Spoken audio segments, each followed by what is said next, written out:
Northanger Abbey by Jane Austen. Chapter 1. Advertisement by the authoress to Northanger Abbey. This little work was finished in the year 1803, and intended for immediate publication. It was disposed of to a bookseller, it was even advertised, and why the business proceeded no farther, the author has never been able to learn. That any bookseller should think it worth while to purchase what he did not think it worth while to publish seems extraordinary. But with this, neither the author nor the public have any other concern than as some observation is necessary upon those parts of the work which 13 years have made comparatively obsolete. The public are entreated to bear in mind that 13 years have passed since it was finished, many more since it was begun, and that during that period places, manners, books, and opinions have undergone considerable changes. Chapter 1. No one who had ever seen Catherine Morland in her infancy would have supposed her born to be an heroine. Her situation in life, the character of her father and mother, her own person and disposition, were all equally against her. Her father was a clergyman, without being neglected or poor, and a very respectable man, though his name was Richard, and he had never been handsome. He had a considerable independence besides 2 good livings, and he was not in the least addicted to locking up his daughters. Her mother was a woman of useful plain sense, with a good temper, and, what is more remarkable, with a good constitution. She had 3 sons before Catherine was born, and instead of dying and bringing the latter into the world, as anybody might expect, she still lived on, lived to have 6 children more, to see them growing up around her, and to enjoy excellent health herself. A family of 10 children will always be called a fine family, where there are heads and arms and legs enough for the number. But the Morlands had little other right to the word, for they were in general very plain, and Catherine, for many years of her life, as plain as any. She had a thin, awkward figure, a sallow skin without colour, dark, lank hair, and strong features. So much for her person, and not less unpropitious for heroism seemed her mind. She was fond of all boys' plays, and greatly preferred cricket not merely to dolls, but to the more heroic enjoyments of infancy, nursing a dormouse, feeding a canary bird, or watering a rose bush. Indeed, she had no taste for a garden, and if she gathered flowers at all, it was chiefly for the pleasure of mischief. At least so it was conjectured from her always preferring those which she was forbidden to take. Such were her propensities. Her abilities were quite as extraordinary. She never could learn or understand anything before she was taught, and sometimes not even then, for she was often inattentive, and occasionally stupid. Her mother was 3 months in teaching her only to repeat the beggar's petition, and after all her next sister Sally could say it better than she did. Not that Catherine was always stupid, by no means. She learnt the fable of the Hare and Many Friends as quickly as any girl in England. Her mother wished her to learn music, and Catherine was sure she should like it, for she was very fond of tinkling the keys of the old forlorn spinner. So at 8 years old she began. She learnt a year, and could not bear it. And Mrs. Morland, who did not insist on her daughter's being accomplished in spite of incapacity or distaste, allowed her to leave off. The day which dismissed the music-master was one of the happiest of Catherine's life. Her taste for drawing was not superior, though whenever she could obtain the outside of a letter from her mother, or seize upon any other odd piece of paper, she did what she could in that way, by drawing houses and trees, hens and chickens, all very much like one another. Writing and accounts she was taught by her father, French by her mother. Her proficiency in either was not remarkable, and she shirked her lessons in both whenever she could. What a strange, unaccountable character!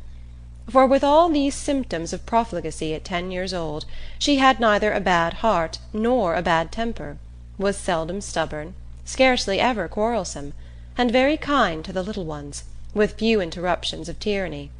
She was moreover noisy and wild, hated confinement and cleanliness, and loved nothing so well in the world as rolling down the green slope at the back of the house. Such was Catherine Morland at 10. At 15, appearances were mending. She began to curl her hair and long for balls. Her complexion improved, her features were softened by plumpness and colour, her eyes gained more animation, and her figure more consequence. Her love of dirt gave way to an inclination for finery, and she grew clean as she grew smart. She had now the pleasure of sometimes hearing her father and mother remark on her personal improvement. "Catherine grows quite a good-looking girl. She is almost pretty to-day," were words which caught her ears now and then, and how welcome were the sounds. To look almost pretty is an acquisition of higher delight to a girl who has been looking plain the first 15 years of her life than a beauty from her cradle can ever receive. Mrs. Moreland was a very good woman, and wished to see her children everything they ought to be, but her time was so much occupied in lying in and teaching the little ones that her elder daughters were inevitably left to shift for themselves, and it was not very wonderful that Catherine, who had by nature nothing heroic about her, should prefer cricket, baseball, riding on horseback, and running about the country at the age of 14, to books, or at least books of information; for, provided that nothing like useful knowledge could be gained from them, provided they were all story and no reflection, she had never any objection to books at all. But from 15 to 17 she was in training for a heroine. She read all such works as heroines must read to supply their memories with those quotations which are so serviceable and so soothing in the vicissitudes of their eventful lives. From Pope she learnt to censure those who "bear about the mockery of woe." From Gray that "many a flower is born to blush unseen, and waste its fragrance on the desert air." From Thomson that "it is a delightful task to teach the young idea how to shoot." And from Shakespeare she gained a great store of information, amongst the rest that "trifles light as air are to the jealous confirmation strong as proofs of holy writ," that "the poor beetle, which we tread upon, in corporal sufferance feels a pang as great as when a giant dies," and that a young woman in love always looks "like patience on a monument, smiling at grief." So far her improvement was sufficient, and in many other points she came on exceedingly well, for though she could not write sonnets, she brought herself to read them, and though there seemed no chance of her throwing a whole party into raptures by a prelude on the pianoforte of her own composition, she could listen to other people's performance with very little fatigue. Her greatest deficiency was in the pencil. She had no notion of drawing, not even enough to attempt a sketch of her lover's profile, that she might be detected in the design. There she fell miserably short of the true heroic height. At present she did not know her own poverty, for she had no lover to portray. She had reached the age of 17, without having seen one amiable youth who could call forth her sensibility, without having inspired one real passion, and without having excited even any admiration but what was very moderate and very transient. This was strange indeed. But strange things may be generally accounted for if their cause be fairly searched out. There was not one lord in the neighbourhood, no, not even a baronet. There was not one family among their acquaintance who had reared and supported a boy accidentally found at their door, not one young man whose origin was unknown. Her father had no ward, and the squire of the parish no children. But when a young lady is to be a heroine, the perverseness of 40 surrounding families cannot prevent her.